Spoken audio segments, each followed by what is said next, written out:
1,000 degrees outside with about 80% humidity.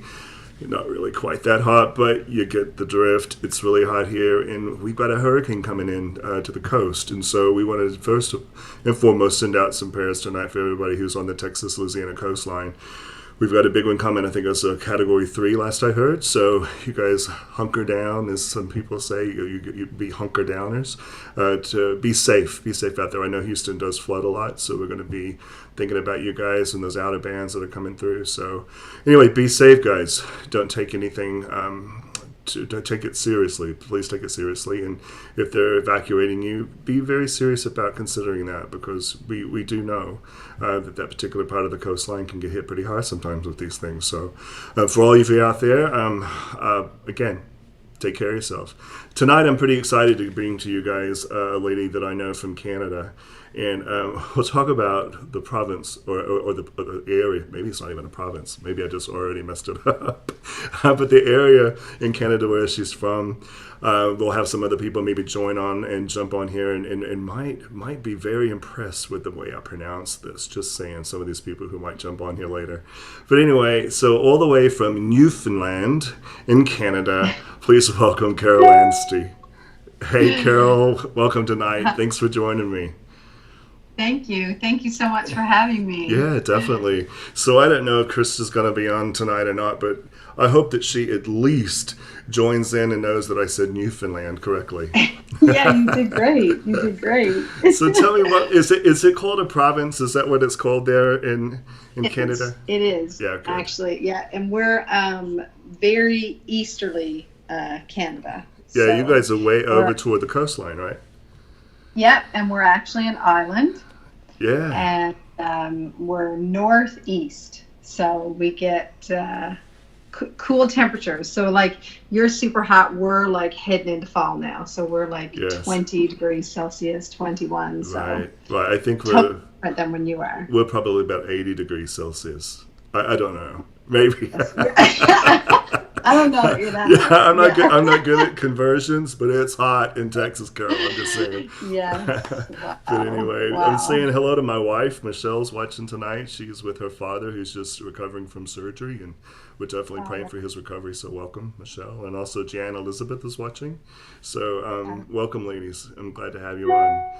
So Carol, tell us a little bit about where you're from. Kind of what led you to where you are today. Yeah, sure. Well, I'm from a little small town in Newfoundland. I was born and raised here. Mm-hmm. Now I've moved around a little bit, but predominantly I've lived in this little community most of my life. Mm-hmm. So yeah, we're pretty rural. So the community that we live in only has 5,000 people. So we're like a little tiny place. Wow. I think my daughter's high school is not much smaller than that. No, yeah, it's a very yeah. to give people a perspective how small that really is. You know, Belton High School I think is like 3,500 kids or something like that. Yeah, there you go. Yeah, right. Yeah, so it's a small place. Yes, we have some bigger places around us, but most of the people in Newfoundland live on the opposite coast to where we live in St. John's, and that's a larger center. And there's about half of the population is out there. There's about 250,000 people there. Okay, So yeah, we go to the big city every now and then, and we make lots of trips. Toronto's not that far, and so you know we get off the island and go places. But we're pretty rural. Yeah. We're pretty small town. Yeah. Do you know, the older I get, you know, I'm a city person. I've always loved big cities and that kind of thing. But I think the older I get, the more that I appreciate what you're describing. That rural area, just to be out, just that low pace of life. People know each other. There's a community to it, and it just seems very, heavenly, really. You know, your husband. Yeah, and there is something very unique about Newfoundland. Newfoundland is certainly a culture that's very community oriented and community minded. Like a lot of Newfoundlanders, because we don't have a lot of people here and the economy is not strong, a lot of Newfoundlanders end up going away to work and then they always want to come home. Yes. You know, people who are from Newfoundland, they want to be together. So it is very much a community, family. Like even when people come to visit, they want to be around Newfoundlanders. That's like a part of our culture, a part of what makes Newfoundland Newfoundland is this close knit Yes. sort of community that we have. Yeah, So and I feel it. Just getting to know you guys, like I've gotten to know you over the last couple of years. I feel that sense of community. And Michelle and I, we're gonna head to Newfoundland one day. awesome. To be out there. I told your husband Dwayne. I told him, I said, I think there were some pictures or something you guys posted recently. It was sitting around a fire and all this. It just looked Yeah. fun. I was like, scoot over and save me a place. And Yeah. so yeah, it'd be nice to be. Yeah, out lots in of the area. fires, lots of walks in the woods, lots of time by the river. Yeah, Yeah, that's for sure. sounds That's what so we good. love.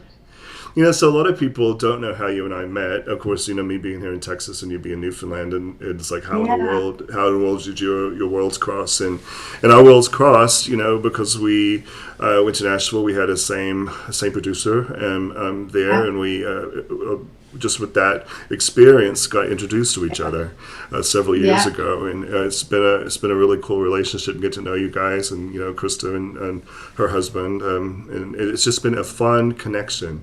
So we've known each other absolutely. then, Carol, for a couple of years. Yeah, When you went, of course, Carol is an author. So she's authored a yeah, book, and she's going to talk about that in a second. Krista, of course, recorded her album, which yeah, if everybody doesn't have it, you need to get it.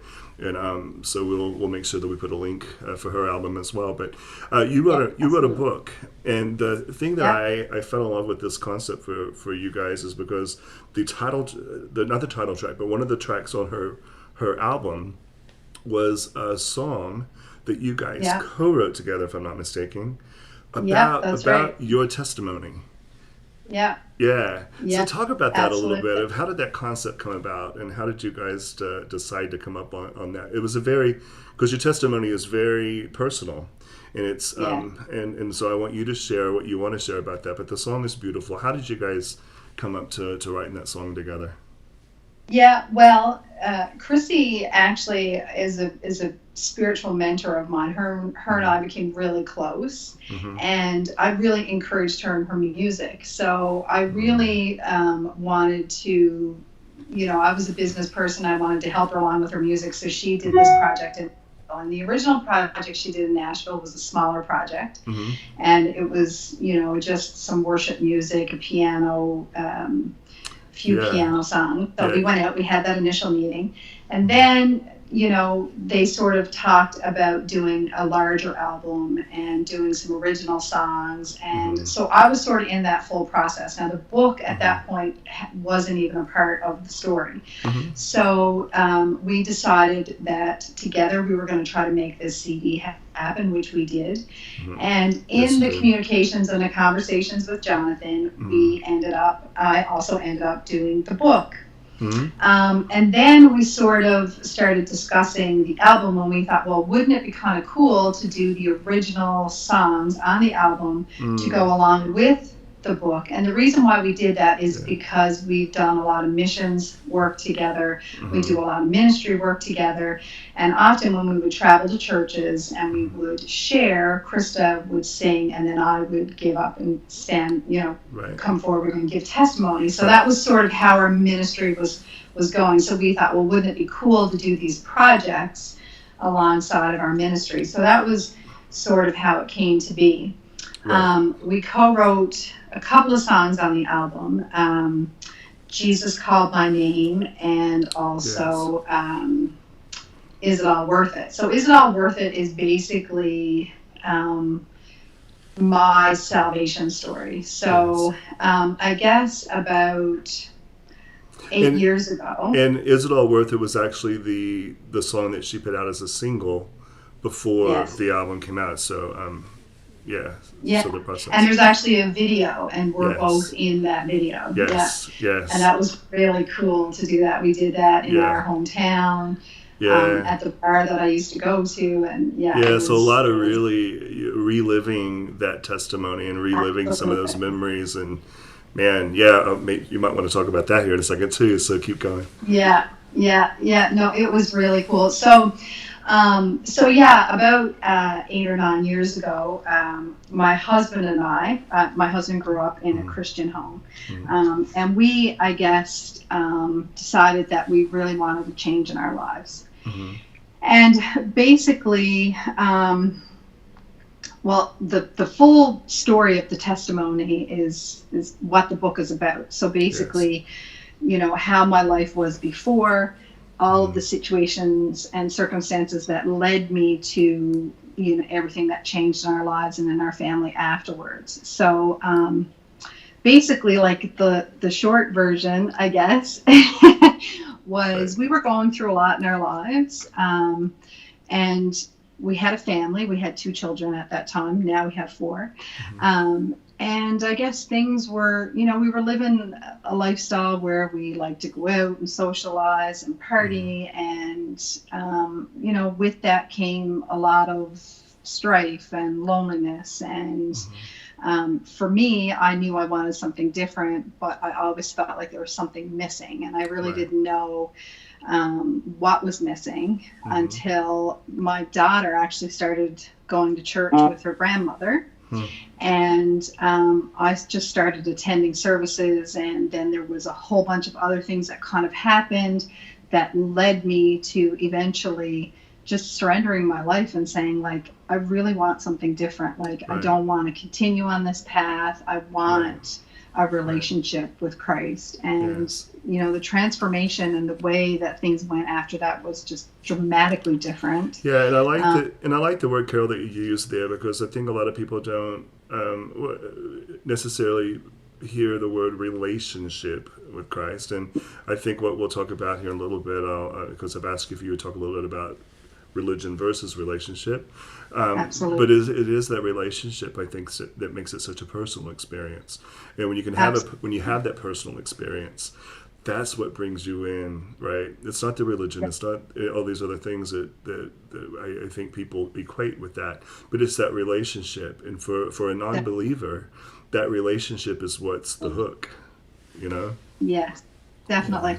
And I think for me, especially growing up in a small town, and I don't know if you can relate to this, but in a small community, there is a big division between, say, churchgoers. Oh, yes. And religious people, and then people who don't go to church. Right. So I always sort of so the people who go to church and all the people we pray for.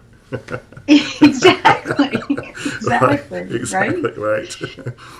So, I was the one that they were praying for on Sunday. Like, my dad owned, the video store next to the church where, like, if you found yourself in there on Sunday, like, you weren't going to heaven. You know what I mean? Exactly. Like, it was... No, you were going home to watch a movie. Yeah, exactly. Right? Right. So I definitely think in our small community, there was definitely a lot of religion. Right. And that was the concept that I had. And I just sort of thought, like, I don't want to be a part of that. But it wasn't until I had a real life experience that I wanted the relationship. Right. And I realized that, like, this is a real thing. This is not like about going to church on Sunday and like appearing to be perfect. Right. This is actually, a relationship that changes who you are, fills what you're missing, and actually leads you into your best life. And that's why I called the book Call to His Purpose, because that personal relationship is what changes your life. Right. And once you understand that, it's a completely different thing. It's not at church. Yeah, and like I said earlier, I think for me, for sure, it became a very personal thing. So when you go to church, or when you're brought up in church, because I was brought up in church as well, and it was just the thing that you did. It's what it was expected. And on Sundays you went to Sunday school, you went to church, and then on Sunday nights you went to youth choir in church again. Then on Wednesday nights you went to prayer meeting in church again, and it was just not a bad thing. I'm saying that's a good thing, actually. But when you're brought up with that, it becomes just a rhythm. It becomes just what you're supposed to do. It becomes very routine. And Yeah. so you don't really realize, I think, until later on in life, that the relationships that you build and the relationship that is built within you for Christ through that is really that's really what the church is about. It's not about the rules as much as it's about that relationship. Rules are there just to give us guidance, right? 100%. Right, and what we strive for, and what we want to do. I mean, because that becomes a part of your worship. Actually, is to be able to do that. But that relationship pulls you in. Yes. Yeah. And like being obedient to Christ Mm-hmm. comes from having a love for Christ That's because right. of what he's done for you. That's right, and that And comes with the when you, relationship. yes, exactly. And it's also about grace, and it's also about understanding that you're accepted and you're loved for who you are. Because I Mm-hmm. think religion Mm-hmm. is damaging, whereas relationship is life-giving. So Yes. when you're always trying to be something, you don't fully understand the grace that God gives us. God meets Right. us where we are. He doesn't expect us to be perfect. Right. He comes into our lives, and when you're trying to be perfect, you're not coming from a place of, you want to please God because you love him because he loved Right. you. Right. You're trying within yourself to be something that Right. oftentimes I think can be damaging to people. Yes.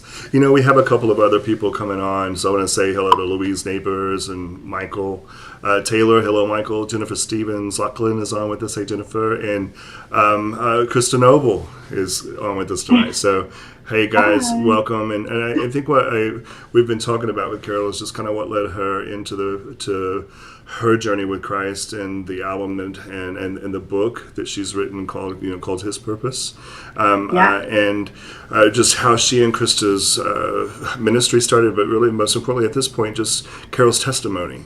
And Carol, you've been talking about a little bit of on relationship versus religion, and I don't know if Yeah. maybe for a second you might want to talk a little bit more about what you mean with religion and relationship. You had just, right there begin to start talking about religion can be damaging, but relationship can be the loving part. I can't remember exactly what you said, but Yeah. talk about that a little bit more and describe to the people who are listening what you believe the difference between the religion and the relationship is. Yeah.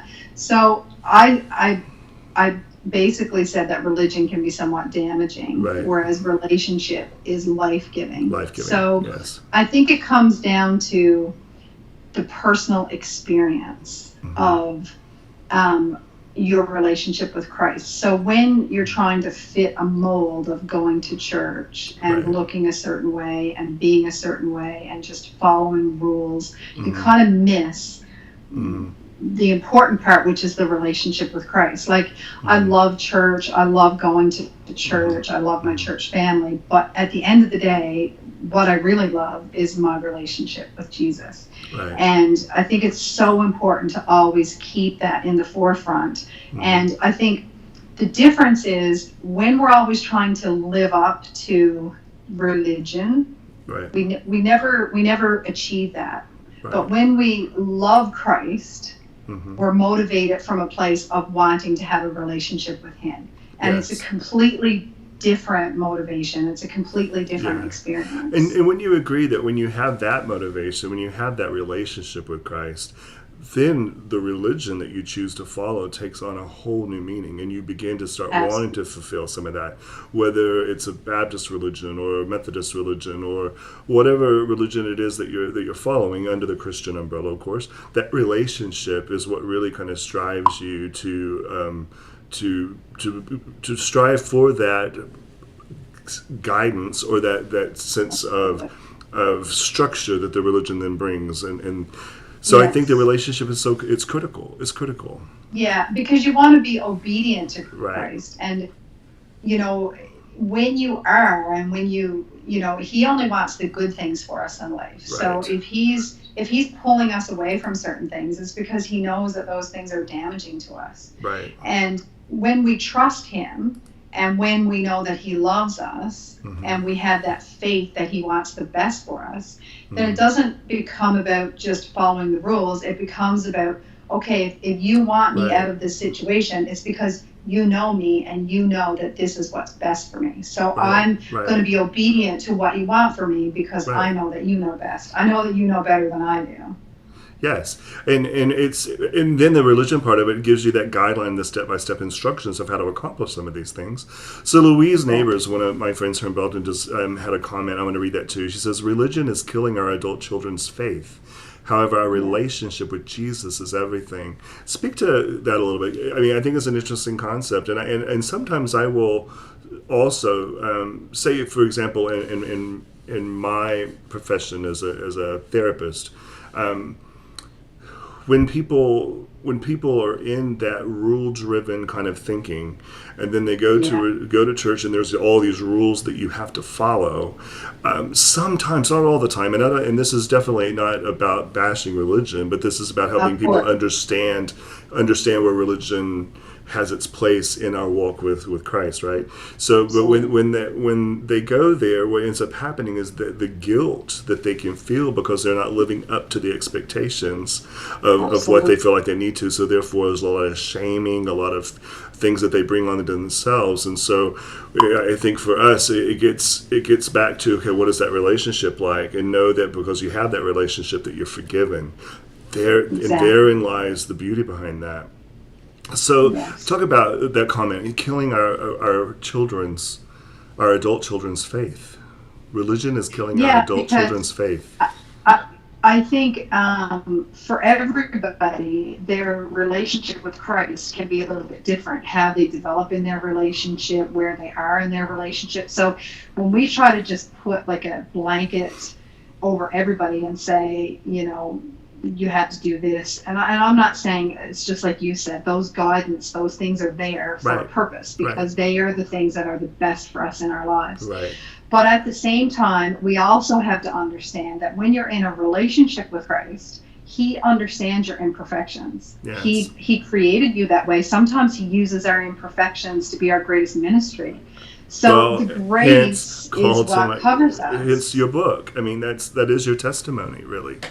Yes, Yes, exactly. yes, So when you have a relationship with Christ, you understand the acceptance part of it. hmm, You understand that he knows your weaknesses, right, and he gives you strength. He provides the strength for the areas where you are weak, hmm, but you don't live under that shame and that guilt that's right, because right, you're in a relationship with Christ. You know he right, loves you. You know he's not looking down on you and pointing a finger. I heard a pastor say absolutely. one time, and it was so true.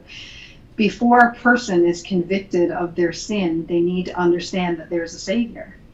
Uh, And I think in religion, the grace message is sometimes lost, and they don't yeah, understand yeah, that definitely. you know, when you're living in a certain lifestyle, like I know Hmm, for me, and I can speak to this from my own experience. hmm, I didn't wake up every day and think about all the ways I could offend God. I was just caught up in a lifestyle. I was doing hmm, what I thought was right every single day. It wasn't until I got into a relationship with Christ and I thought, you accept me in this mess, hmm, that I started to want what was best for myself hmm, because I had a relationship with Him and He was yes, accepting and loving. And I thought, if you can take me in my brokenness and love right, me and accept me for who I am, right.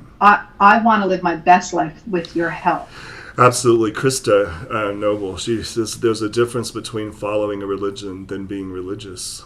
And I think Mhm. that you're kind of talking about that a little bit. Maybe expand on that concept for a second. Yeah, well, I think the whole religious concept too is somewhat condemning. And Mm. and and Mm. we know the Bible tells us that there's no condemnation in Christ. That's That's why right. again it comes down to a personal relationship. Hmm. When we see imperfections in people, we have to understand, like, I'll just take it back to an experience that I had early in my walk with Christ, and I was struggling with some things, and it was like things in people, I guess you could say. Right. And I remember reading this book about grace, and I remember hearing the still small voice, the Holy Spirit, say to me, when you see imperfections in people, thank me for my grace. Mm. And when we're religious, we're looking at people and we're kind of holding them up to a certain religious standard. But when we understand grace, we understand nobody's perfect. And we apply that grace to ourselves, and we should apply that grace to others. So being religious, I think, comes with a lot of condemnation. It comes with a lot of judgment. It comes with a lot of finger pointing, looking down at people.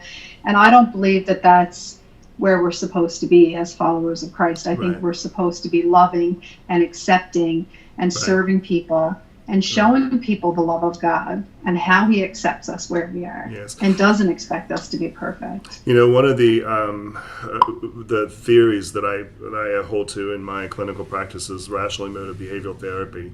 And rational emotive behavioral therapy, ironically, is goes by what I consider to be the golden rules, like do unto others who would have them do unto you. It has this concept of unconditional self-acceptance as opposed to self-esteem, because kind of what you were saying there about the whole idea of being religious and kind of what that mindset is for people. In the therapeutic world, when I'm working with people and we talk about self-esteem, what I help them understand is if we esteem ourselves, then we're placing a value on us, whether it's a good or a high value or a low value, and that we run a risk there, because if we don't see ourselves as having any worth, then we're trying to esteem, and where do we get that? Well, we begin to esteem others, and so when we're esteeming others and they look like they're better than us, then it becomes a problem. So we talk about the whole concept of unconditional self-acceptance. Then it goes forward with that, with unconditional other acceptance, and then unconditional world acceptance. And the irony that I'm talking about with this is this theory was it was invented by an atheist. And I had an opportunity when I was training with him. It was Albert Ellis, Dr. Albert Ellis, and I had the opportunity, which was incredible, to train in this technique with him himself. And when we started talking about this, I challenged him on that a little bit, and he finally was like, "Well, you can believe what you want to believe, but this is my theory." And I was like, "Well, it's a pretty good theory." Sounds really good. But anyway, so a couple more people. Amy Beeson, hi Amy, or Amy Mills, you're married. How are you doing?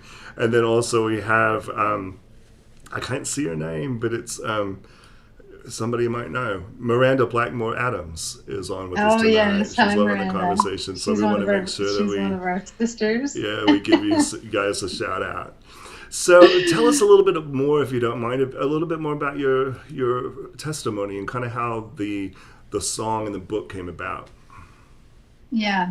So after we had been doing some ministry together and we decided that we were going to do this CD project, we sort of started talking about this experience that we had, which is where the song "Is It All Worth It" came from. So this is a pretty neat story. It was probably a little while after I had given my heart to the Lord, and I felt a pull right away from the lifestyle that I was living. I really felt like I wanted to be with my family. I didn't want to be out drinking and partying and sort of living that lifestyle anymore. And that was one of the very first things that I felt like needed to change in my life.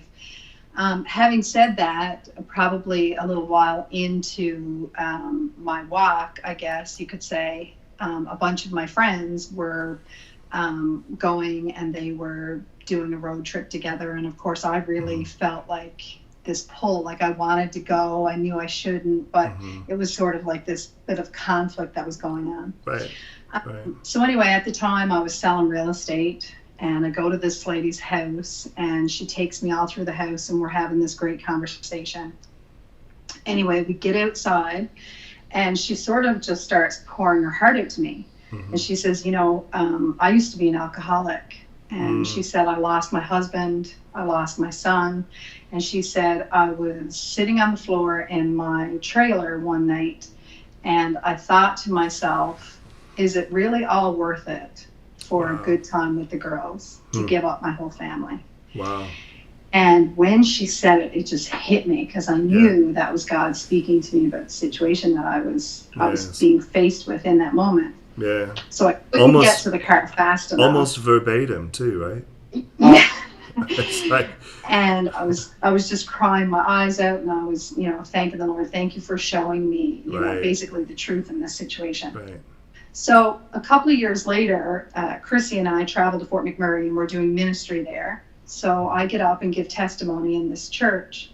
And basically, I recanted that story. And I was talking about how lots of times in our walk with God, he asks us to lay certain things down because he wants better things for us. And when we're willing to sacrifice these things in our lives, he just pours in. Anyway, I told this story about what happened with the lifestyle change, and how I felt like God really wanted me to give up Right. the drinking. And my husband and I actually poured every bit of alcohol out in our house down the drain. I mean, and it was bottles and bottles. But anyway, Yeah. so when the service was over, this lady comes up to me and she just wraps her arms around me, and she's crying and crying. She can't even get it out to me what she's saying. So I just Wow. pray for her, and she leaves the service. Wow. Later that evening, she reaches out to me and she says that her husband and her were going through this really rough patch, and he had been praying for her that she would kind of lay this stuff down. And he really felt not to tell her anything, not to say anything to her. She came to the Right. service, and Right. after that night, she just never touched another bit of alcohol, and then their lives Yeah. were transformed as a result of it. Yeah. So it was as a result of my experience and that experience that we really felt like, this is a message that we want people to know, because a lot of times we just get caught up. Like, people are just living their lives. They're under a lot of stress. They're under a lot of pressure. Mm-hmm. And then these outlets are just ways that people cope. And it's not that That's right. they're constantly wanting to cause damage in their marriages and in their families, but Right. it's just the byproduct of their lifestyle. And we just kind of wanted to put that out there. And and a lot of times when I'm working with these kinds of things in the therapy session, I talk about that. It's like for infidelity, for example. Infidelity, many, many, many times, is not about the spouse or the other person. It's about the other person reaching out to try to decrease their own anxiety levels about what they're going through, and they're making really, really poor, bad decisions. Right, So that, exactly. and the same thing with alcohol, same thing with the other things that go on. So I think that what you're on is you're spot on here with what you're saying. I'm loving your story. Yeah, so so that was where that song came from, and we actually went to the bar where I used to go, and we recorded it, and it was amazing. So now for the listeners, we're going to get to hear Carol sing the song. No, not not my gift, Jason. Not my gift. So, I tried, Krista, I tried. But anyway, so when Krista was on, she actually was able to sing the song for us. So guys, go back on the website at jasonpfrancis.com, and you can see her interview and get to hear that song, and of course pull it up on iTunes under Krista Noble, and to hear Krista's voice, which is angelic, may I add. And Krista's laughing at us now. Yeah. I tried, Krista. I really did try to get her to sing it, but it didn't work. So, you've had a lot of experiences. A lot of times people, even with me, they'll say, well, why did you do a CD? I mean, what is that all about? And are you going to sell it? Or how's the sales going? And all these things that they say. And, a lot of times I want them to know it's not about selling a CD, or it's not about selling a book necessarily. Really, it's just an opportunity to have a tool for ministry. That's really what it is, Absolutely. right? And so when you have 100%. that, it offers something for someone to take home with them, or it offers them something to refer back to. And it also gives us, by doing kind of what we've done and being kind of connected to some of the Nashville scene, and kind of open some of those kinds of doors for us to work. It's not about anything other than opening up opportunity and opportunities for us to spread the message. And you had an opportunity to be on the 100 Huntley Street show. I did. And you were interviewed by Cheryl Weber. There's really there's a story behind that. I'd like for the reader, for the listener, the readers, your readers, or our listeners to hear. So, kind of talk about that show experience. Yeah. So I sent the book in and the CD, and we went through the full process. And so they decided that they wanted to do an interview with us, or about the book. So I go on there, and we meet with Cheryl Weber, and we do this interview. And actually, the thing about it was we actually had an opportunity to talk with Cheryl for over an hour after the interview was over. Very cool. And she said to me afterwards, like, that never happens. That was totally a God thing. She's like, usually I'm booked. I'm just going from one interview to the next. And anyway, Cheryl spoke over my life, and it was amazing. And we made this awesome connection with each other. Funny thing is, they had a power outage and they lost the interview. So it's kind of crazy. But anyway, a lot of times I'll say, hey, that's live television, folks. However, this scenario, it goes beyond live television. It goes beyond it is like a total glitch, right? Absolutely. And they've never, in all the years that they've been recording 100 Huntley Street, it was the first time that they ever actually lost footage. They lost, some shows or whatever. Yeah. Anyway, so I am going to go back and re-record the interview, once everything gets back to normal and whatever. But the thing was, I did make an amazing connection with Cheryl. I also was able to make a connection with a publishing company in Canada, because as you know, cool. In Nashville the last book was produced, and it's a little bit more difficult to break into, and get opportunity and travel, and you have a family and the logistics of all of that. So now I made a connection with a Canadian company, which makes a lot more sense for our ministry and being here in Canada. Right. Cheryl was the one who kind of helped me with that. So, God's in all of it. And so I think what I'm hearing here, Carol, is that there might be something on the horizon. Yes, absolutely. I am. I'm praying about and starting to work on another book. One of the things that I always share with people, and I do definitely want to share with people, testimony is powerful. Mm-hmm. And, in the Bible, there's lots of times when Jesus does things for people and he says, go and tell people what I've done for you. Mm-hmm. And I do believe that as a result of people's testimony, that's the seeds that can be planted in people's hearts that, can lead to life-changing experiences. And I just feel that that's what he's called me to do. So the next project I want to work on is, again, more testimony of just different ways that God is real in your life. It's he's not in a box. You don't just pull him out when you have a problem. You don't just, go to him in certain situations. He's there for every situation in our lives, and he wants to walk with us and be a part of our everyday lives. And it goes back to what you were saying earlier too about relationship. Relationships don't work if you just pull them out every once in a while. And so, it's that ongoing connection, that ongoing relationship that keeps you strong in the faith. When you talk about, testimony, and there's going to be another book of testimonials, a lot of times I've heard people say, well, I don't have a testimony. I never really, I didn't party hardy, or I didn't I wasn't whatever. What do you think about those statements when people come to you and say, "But Carol, I don't have your testimony. I'm not that powerful. I don't have anything I can say." What do you say to them? Well, you know what? Everybody, I believe, has a testimony, because God's working in every single one of our lives. Right. I think he's there in the little things, and he's there in the big things. And, every person who has a relationship with Christ, if I said to you, Jason, what are the things that you're thankful for God for? And you can recant a story. Well, last week I was in this certain situation and I prayed, or this person spoke into my life, or I had this experience. That's all testimony. And that's the stuff that people need to know about, because that's essentially how God is communicating with us, and how he's trying to reach us is through our real experiences. It's just sometimes it's a little bit difficult to connect all the dots. So when somebody can hear your story, oh, wow, I just thought that was a coincidence. Yeah. I mean, how many people do you know that say, oh, I think everything happens for a reason. But yet, are they really connecting all those dots? Do they really understand the bigger picture? Right.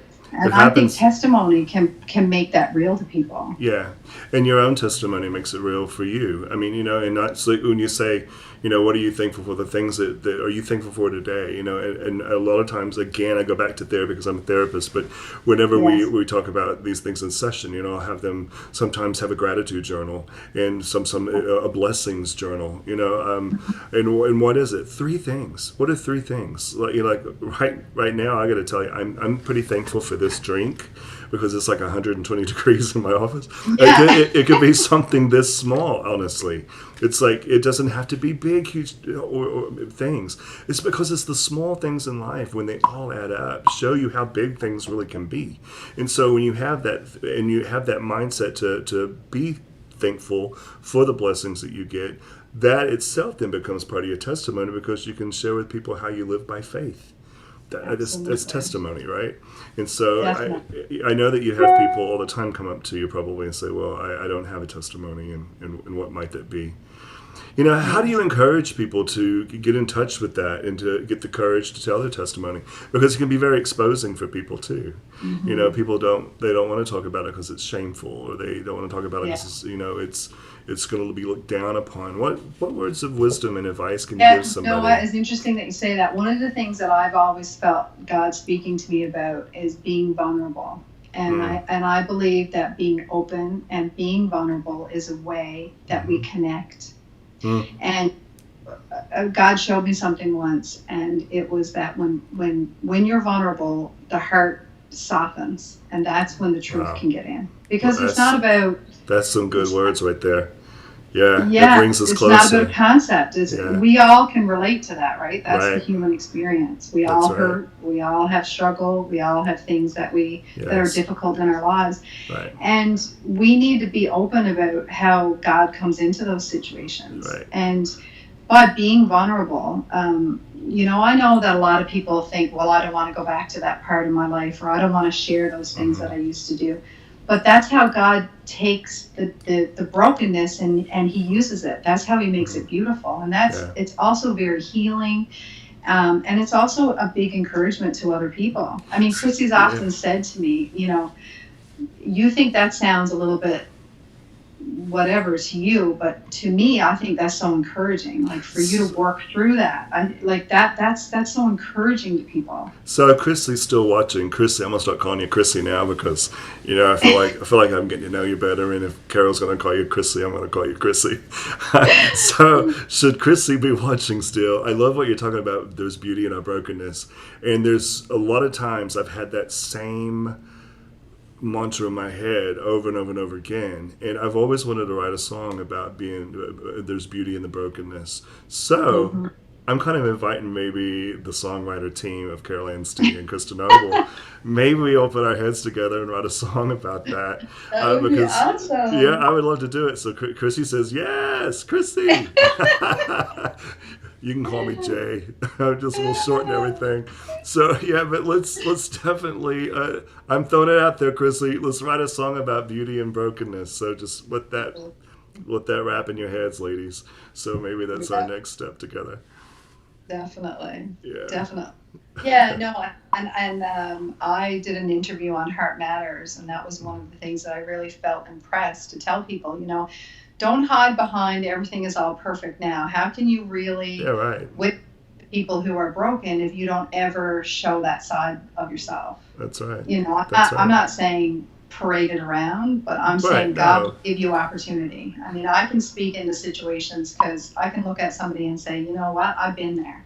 Yeah. I understand. And I think that's how God uses us. I think that's a part of what we need to be willing to do, because that's our ministry. Do you know, is it things? Is it strange to you that I'm almost excited about the concept of beauty and brokenness?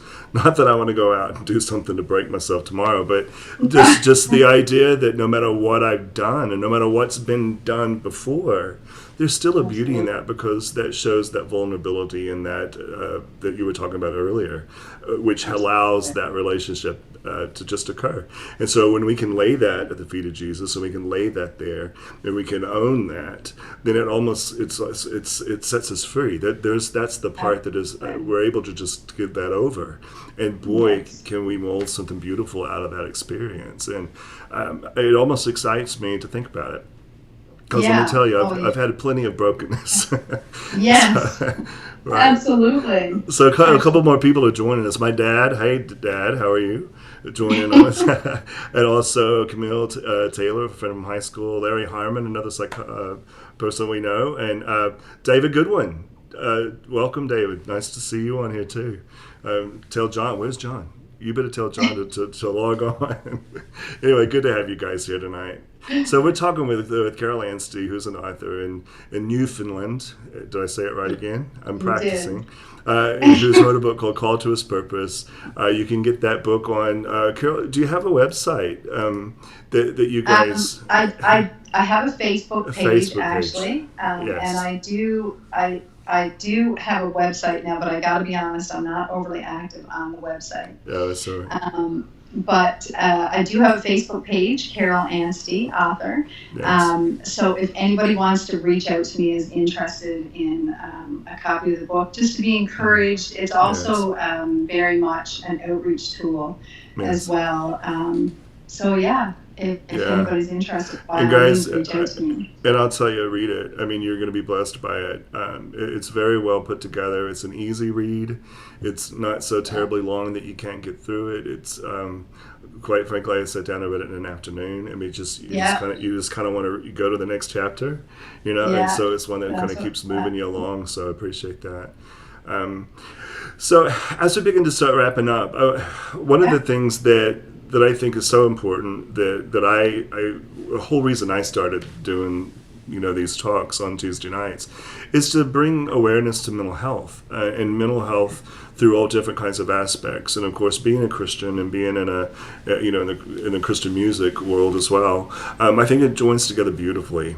And so absolutely. as you think about what you would want the listeners tonight to hear from you, and how Yeah. you maintain your own positive mental health, because we all know we're going through a crazy time. I mean, we're living through what I like to call the apocalypse, but I forget the word pandemic.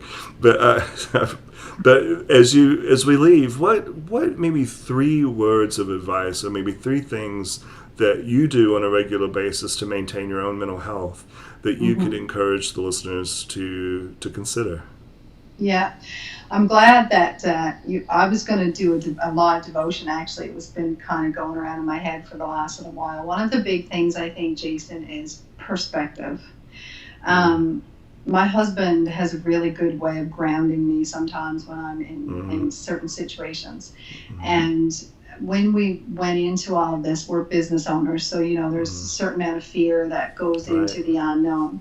And you get caught up in looking at the news and reading the numbers and trying to get a sense of what's happening in your head. And I sort of had to come to this place where I had to shift my perspective, because I Mm-hmm. think we all want to grab onto some truth in this situation, and that's difficult.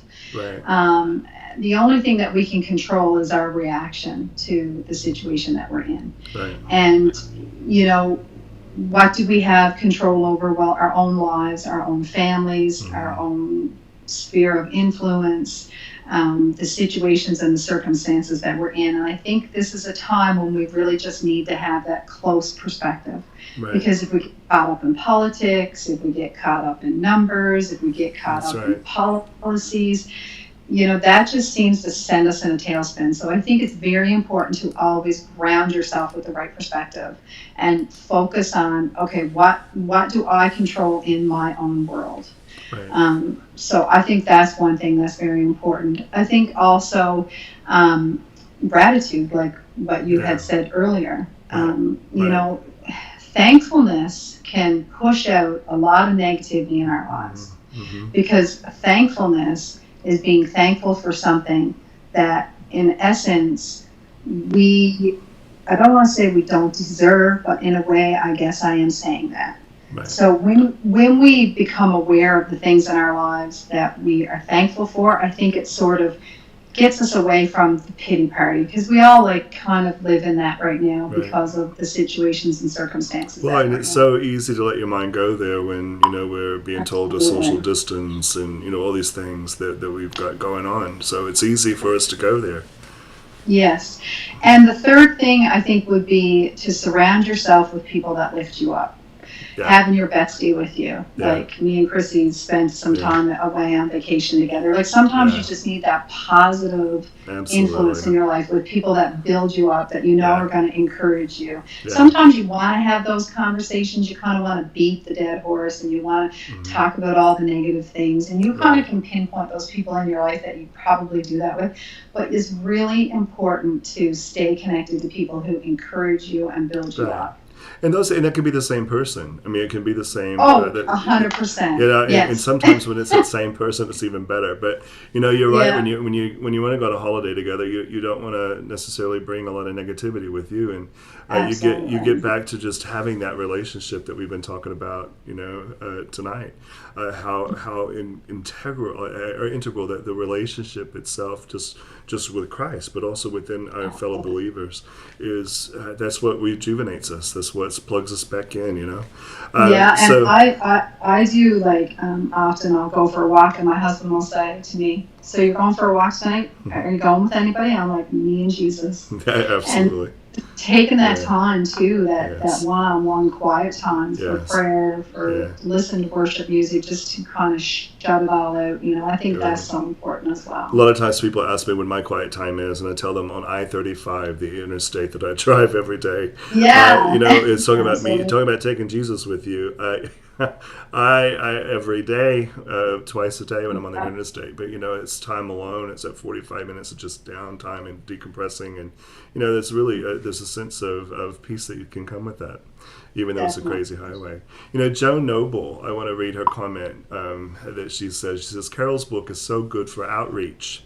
She delves into the thoughts that keep people from God, people that only think of religion. It can break down the barriers. So, Joan, thank you for the comment Thanks, there. Joan. That's beautiful.